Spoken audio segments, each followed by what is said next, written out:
Corsair decided to release this, the 280X. It's a pseudo small form factor case, but it fits Micro-ATX and Mini-ITX. This was launched during Computex, and we originally shot our review before leaving for the show, but held publication to revise for accuracy upon seeing launch marketing materials. The case is a Micro-ATX tower that accommodates Mini-ITX and mATX in a sort of small box, like a mini tower, but doesn't promote itself heavily on the small form factor or ITX front. For this case, we use our ITX test bench for imperfect testing of something that wouldn't accommodate our ATX bench, obviously, although we are considering adding a Micro-ATX test bench for the onslaught of cases due out later this year.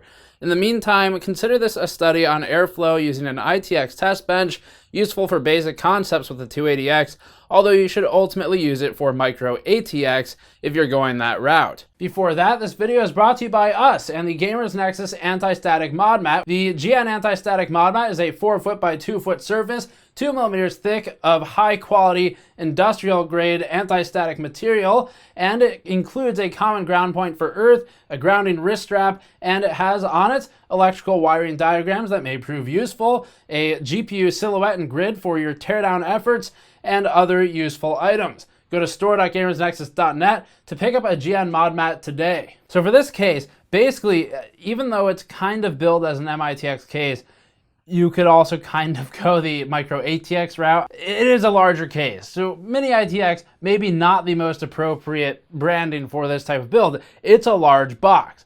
If you measure in terms of liters, which is the most appropriate measurement for Mini-ITX or small form factor systems, this is one of the largest ones we've reviewed thus far, if not the largest, by quite a bit. It's significantly larger than the Thermaltake Core V1, which is already in debatable territory at 20 plus liters for its size.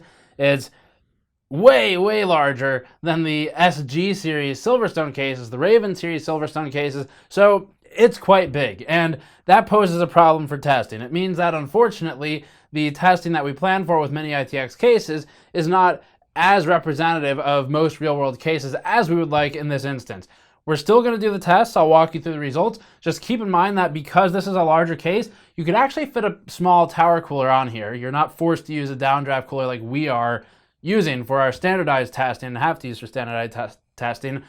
So you could use a small tower cooler. You could use a CLC mounted to the front. It's got 2 front fan options. It has top fan options. It has tempered glass covering all of those, unfortunately, and also has a couple of mesh filters, some of which make more sense than others. The one on the top, for instance, doesn't make a whole lot of sense because it's already set up as exhaust, so it really should be an optional filter. It's not going to be filtering much dust. There's a glass sheet on top of it, and it's blowing air out. But it's there nonetheless. It does restrict airflow a bit. It'd be nice to just put it as an option. But either way, you can take it out yourself, and we would recommend you do so if you leave this in the stock configuration with a top exhaust fan. Other than that, the side panel, the other side panel, does have filtered, well, you can put a fan there if you wanted to. Otherwise, the other side is for the power supply. And this is a compartmentalized case. So the left side compartment, my left, your right, is where the power supply, the SSDs, the hard drive, and the cables are housed. It's very large, actually. You don't need an SFX PSU. We're using the Enermax SFX PSU for our standardized testing. You could use a more normal-sized ATX power supply if you wanted to. The right side is also pretty large for the type of case that it is and houses the rest of the components. Stock, it comes with 2 fans, one on the front, one on the top, and we're going to go through Patrick's build notes for the rest and then get into thermals, noise, and some concluding thoughts. The 280X is a bit similar to the O11 Dynamic in appearance and layout, just less so in terms of fitting ATX motherboards. The larger section of the case houses the motherboard and GPU, CPU of course, and the smaller chamber to the right holds the power supply, the drives, and the cables. Drive support is as good as many mid-towers, with a hard drive cage that can hold 2 3.5-inch drives, and another cage that can hold 3 2.5-inch drives. Both of these cages are removable and held in by a thumb screw, which is nice, but there was plenty of room even with the cages installed for cable management and other endeavors. The PSU and hard drive cage are stacked on top of each other and are accessible from the rear of the case, which makes adding and removing hard drives extremely easy. Repeatedly opening the case during testing got old very quickly. The top and side glass panels are held on with 4 thumb screws apiece, but we've seen better designs from Corsair before, and we'd like to see manufacturers move towards more convenient ways to fasten glass panels. Some have, others are lagging behind a bit. The rubber washers that pad the glass are held somewhat captive in the panel, which is also nice, and they hold the panels away from the case so that there's a little bit of airflow, much like the View 71, except not that much. The front glass panel isn't intended to be removable and is unfortunately held captive by plastic pegs and sticky tape. In order to remove the front filter, either remove the front fan or the whole front panel assembly must be removed. Removing the glass would be much quicker, and we suspect that it may have originally been intended to be removable, but they ended up putting sticky tape on there for some reason instead, making it much harder to take out and, of course, limited in the amount of times you can take it out. Cable management is excellent since there's so much room behind the motherboard. There are cable tie points scattered around, but there was so much room for loose cables that we didn't need to use any of them. Cutouts are huge, well-placed, and more plentiful than they are in most full-sized cases even, but Micro-ATX boards will cover two of the largest cutouts towards the front of the case. There are two 120 or 140 millimeter fans each on the top, front, and bottom of the case, and one more on the non-glass side. The side mount isn't particularly useful, but it's better to have too many fan locations than too few. Neither of the bottom mounts are filled in the stock configuration, but a bottom intake configuration would be a good fit if this case had actual legs of any length. Unfortunately, because there aren't any included that are longer, you really shouldn't be using the bottom for any kind of fans because there just isn't enough clearance. We'd like to see at least an inch there, and optional feet would be a good way to achieve that. As it is, airflow is just as restricted from the bottom as it is from the front, but for different reasons. Moving on to thermals and noise. For additional testing for this one, we limited ourselves to a noise normalized test, and we also had one test with the top filter removed. The top filter is completely unnecessary in the stock top exhaust configuration, as the glass panel prevents any or most dust from passively settling into the case anyway, and I recommend moving it for anything but a top intake configuration. For the noise normalized test, we generally turn the CPU fan down to 80% and then adjust the case fans down, but the 280X was quiet enough that we were able to run the case fans at 100% and the CPU fan at 90%. And again, I want to be really clear here. If you missed our Mini-ITX mini roundup a bit ago, you should watch it. But basically, Mini-ITX is the least scientific type of testing possible, for the most part. And that goes for Micro-ATX testing as well, particularly because we don't presently have an mATX test bench, but we can still look at build quality, airflow patterns, and overall value today. In terms of case reviews especially, Mini-ITX is particularly difficult because you're dealing with things like this, and it looks pretty good, but it's large. And the thing is, when it's this large, it can fit way different types of coolers and other components, different types of video cards even. And then we have things that we're more prepared for, like the Raven series or SG series, or really anything actually small and small form factor, and those require much more condensed componentry. You're working with downdraft coolers, you're potentially working with half-length video cards, although a lot of them support full-length. And so the problem again is that as you change cases, your options change. And we can only do so much to try and standardize for ITX case testing before at the end of the day, you just switch to a better cooler. Like in this instance where with this case, you could probably stick a decently sized mini tower cooler on there, or just some kind of CLC, although it would be quite suffocated with the glass position the way it is on this case. So keep all of that in mind. We're not saying that the thermal data here is necessarily representative of the way you're going to build, but in any case where we can compare, like with the Core V1, for example, which can fit basically all the same hardware as this case, those are pretty much linear comparisons. We may end up looking into some other options for ITX cases though. Maybe do something like downdraft cooler, really small build for SFF proper cases, and then have a slightly larger build for oddities like this Corsair 280X.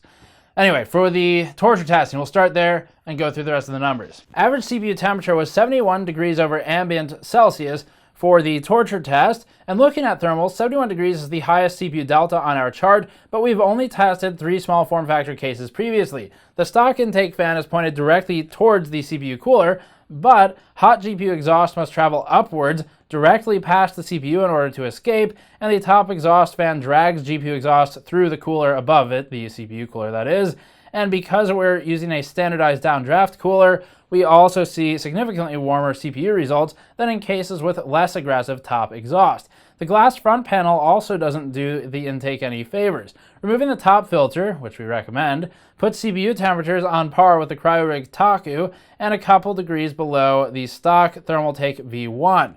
Moving on to torture temperatures for GPU testing. Average GPU DT under torture workloads was 55.8 degrees Celsius in the stock configuration and wasn't significantly affected by the adjustment of the CPU fan or the noise normalized testing, which we'll look at later.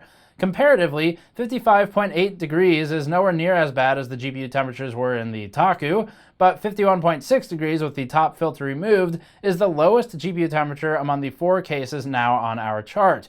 The size of the case means that the GPU has plenty of room to breathe, and the conventional airflow pattern means that exhaust freely flows both out of the back and out of the top of the case. An additional intake fan under the stock one at the front of the case could help even more, but an intake fan directly under the GPU would be better. But again, you'd probably want to elevate the case a little bit for that. We do strongly suggest removing that top filter though, as it's unnecessary when considering the exhaust nature of the stock fan. 3D Mark, as a gaming stand-in, presents the 280X at 53.3 degrees Celsius GPU delta temperature and puts it close to the Thermaltake V1, better than the CryoRig Taku and worse than the Silverstone SG13. It's possible that with the top filter removed, the 280X could beat them all. CPU temperature was 27.4 degrees Celsius, a few degrees higher than the other cases, despite the CPU not really being loaded during this test. More evidence of GPU exhaust heating the CPU cooler. Also, we have some information on the frequencies of the GPU during this test, and fortunately the 280X did pretty well. It held steady and didn't really drop a lot of clocks. Average CPU temperature during the Blender CPU render was 45.7 degrees, actually cooler than the other cases on the chart. With the airflow pattern in the 280X, GPU temperature appears to have a strong effect on CPU temperature, since much of the GPU exhaust must travel up and past the cooler again. When the GPU isn't under load, CPU cooling is decent. Average GPU temperature during the GPU render for Blender was 34.7 degrees Celsius, again close to the V1 and a couple degrees off from what it should be because of the top filter. CPU temperature during this test was 25 degrees, warmer than the other 3 cases, and again, that's because of the exhaust. Noise normalized, Corsair's 280X naturally reduced noise emissions versus our other tested cases, granted by its glass everywhere. At a 55.6 degree GPU result or 72 degree CPU result, this is unimpressive overall, as the reduced noise output meant we could run the fans faster, but the choked nature of the case prohibited improved results. For VRM results under a torture test, we observed the 280X placing VRM load temperatures at 55.8 degrees, the warmest of all thus tested, and VSOC at 57 degrees. Remember, both of these numbers are well within spec, way below spec, but the point is to build comparative data against other cases. Open air testing is represented by the Taku with the drawer open and shows our baseline floor at about 40 degrees. The 280X was quieter than other cases on our chart at 44 dBA despite 2 stock 120 fans. 44 is still objectively loud, but this is a result of the CPU cooler we're using for testing and is why we might make changes to this bench later. But it's a learning process. That's why adding ITX took so long. The glass panels do an effective job of damping the noise directly in front of the case, and Corsair's fans are fairly quiet to begin with. The 280X is smaller than a mid-tower and larger than most ITX cases, so its market is somewhat limited. It's an interesting case though. The compartmentalized nature of it is something that Corsair does well and has done for a long time. It's actually a layout that we're a fan of overall, but this case is a bit large. It's got glass that's really choking the fans. So completely, regardless of how you test ITX cases, there's absolute truth that the filter placement is a bit unnecessary in some instances and probably should be default off with an option to add it for the user.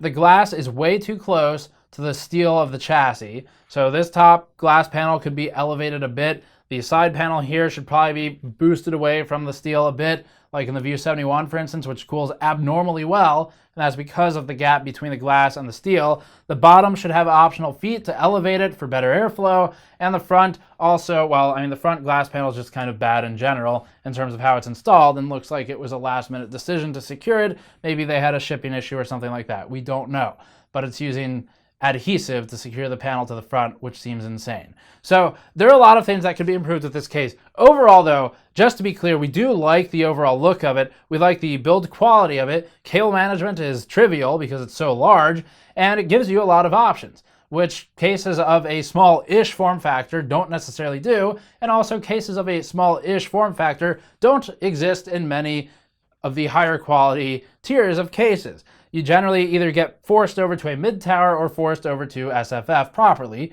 and not everyone wants that. So this serves the mid-step between them. It's just that's about the only audience it serves. If you are in that audience, excellent. It's a $110 case, not a bad price for what it is. Quality overall is good.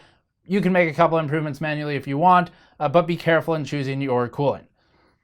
Even with better cooling than we have, it is still restrictive, and that's because of the way the glass is mounted. However, they give you the options to improve it, and that's a good thing. We would, however, like to see added optional feet to boost it off the table a bit or wherever it's sitting, so that you can get some extra airflow through down from just underneath through drafted sort of stack effect style. Anyway, overall, it's not a bad case at all. It's just sort of oddly sized, and whether or not that works for you is up to you. As a case, in terms of build quality, we like it. In terms of cable management, we like it. In terms of thermals, it has a ton of places to improve. And then it's got one oddity that really stands out, and that's this front glass panel. Otherwise, if you can deal with the downsides that were mentioned here, it's okay. And just make sure it fits. Otherwise, buy something smaller if you want that, or just get a mid-tower otherwise. Because it's a really strange market, but they did an okay job at trying to create one. So that's it for this time. Subscribe for more. Go to patreon.com/gamersnexus to help us out directly. And go to store.gamersnexus.net to pick up one of our mod mats, which at this point are probably on back order again because you all keep buying them, but we do greatly appreciate the support. And we'll get them back in as soon as possible. I'll see you all next time.